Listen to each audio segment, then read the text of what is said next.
yung ano, yung sabi ni Alan Peter Cayetano, eh, hindi ka naman marites kasi ano yun, yung madaldal, something like that. Kasi gusto niya palabasin marites lang si Matibag.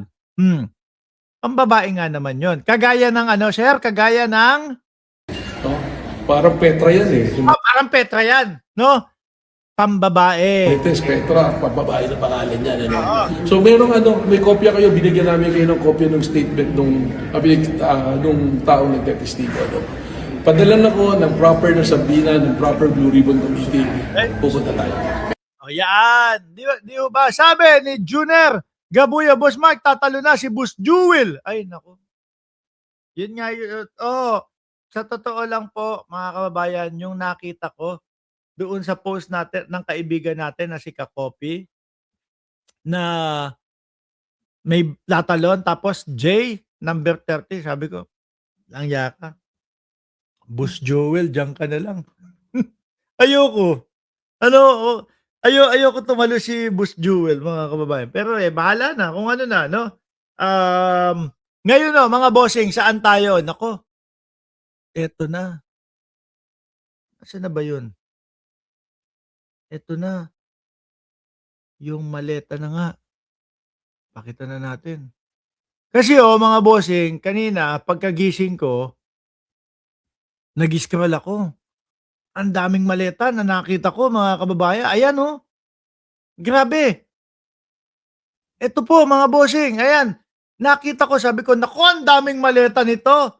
Ang dami nilang ang dami nilang ebidensya. Kasi po, di ba, mga bossing, yung mga DDS, yung kampo nitong mga nila 18 Marites, no? Yung kampo nila Marcoleta. Eh alam naman natin na magkakasama yung mga hinayupak na yan. Naiisa yung mga naratibo niyan.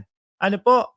Nakita ko, sabi ko, ang daming maleta nito at may mga Louis Vuitton pa. Oh, 1, 2, 3. Eh, higit libo ho ata ang nakikita kong maleta eh. Sabi ni Sir Sunny Reyes, parang airport sa maleta ah. Para ho ba? Ay naku! Oo nga. Dali, meron pa, sir. Naku, oo nga! Putres na yan. Hindi kasi nasanay na ho ako kasi doon sa mga Oo nga, sa airport nga. Nasanay na po kasi ako doon sa mga sa mga maletang ipinapakita na mga ebidensya daw ho nila. Yung tipo bang nasa harap ng airport, nasa harap ng helicopter, nasa harap ng eroplano. Sabi ni Caroline Makino, airport yan. Oh, ang dami ho mga kababayan. Kasi parang ganito lang naman talaga yung pinapakita nilang mga ebidensya ho, mga bossing. 'Di ba?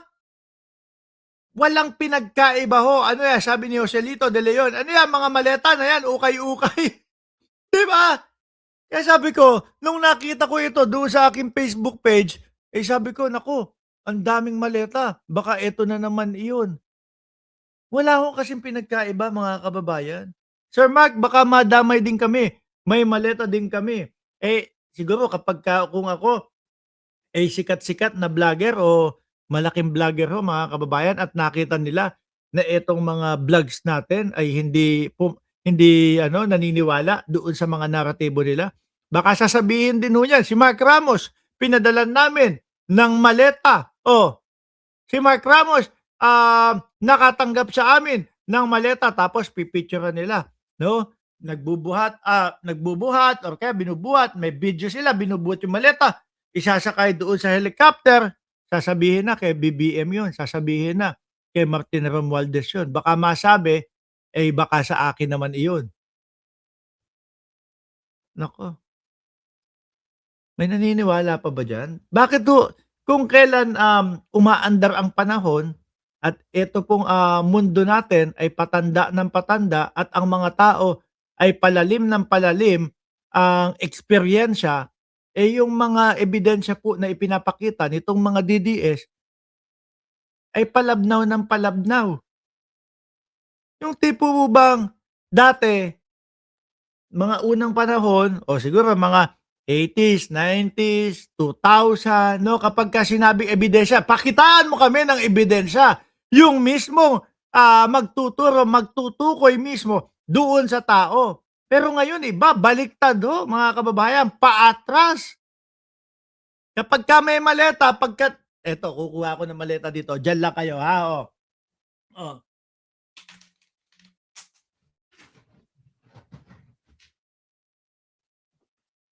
Ayan. Eto. Ayan na. Oh.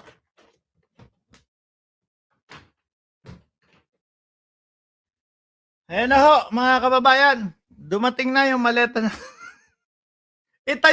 itayo lang yung maleta ng ganyan.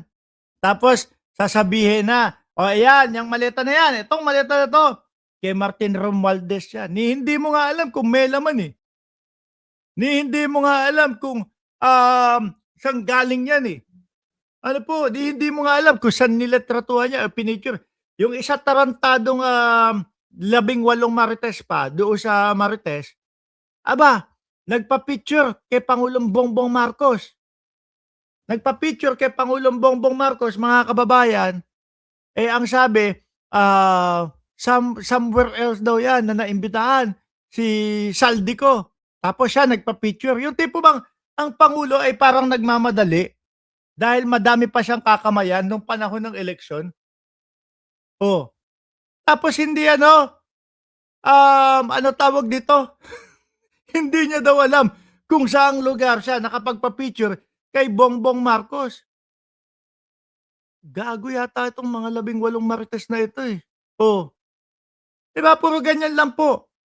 Walang aktual na talagang ipinapakita na ito, ang bagahe na ito ay merong lamang pera. Ayan, bubuksan namin. Tapos ito nga po yung video namin na tinatanggap ng staff sa bahay ni walang ganun.